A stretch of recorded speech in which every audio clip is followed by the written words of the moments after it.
અજમો છે, જે આપણા આંગણામાં ક્યારામાંથી કુંડામાં જોવામાં આવે છે. ચટણી બનાવવામાં કે ભજીયા બનાવવામાં વપરાતા આ અજમાની મેડિસિનલ પ્રોપર્ટી વિશે આજે આપણે જાણીશું.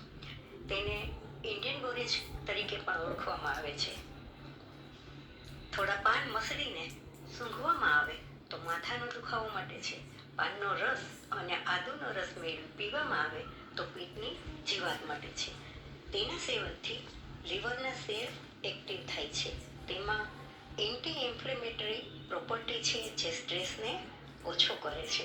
તેનો જ્યુસ મેટાબોલિઝમ વધારે છે, ગેસ મટાડે છે.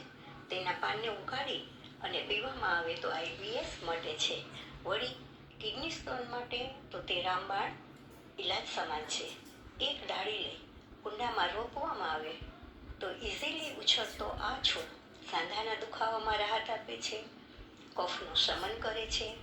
તેમાં વિટામિન એ, વિટામિન સી સાથે સેલેનિયમ છે, જે ત્વચા રોગ અને ડેન્ડ્રફ માટે ઉપયોગી છે. અજમો ખીલના ડાઘ દૂર કરીને ચહેરાને નિખાર આપે છે. પેટનો દુખાવો, અપચો કે એસિડિટીમાં આ પાનનું સેવન લાભકારી છે. ફ્રેન્ડ્સ, આપની આસપાસ મળી રહેતા આવા છોડના ગુણધર્મો જાણીએ અને તેના ઉપયોગથી સ્વસ્થ રહીએ. સ્વસ્થ રહો એ શુભેચ્છા.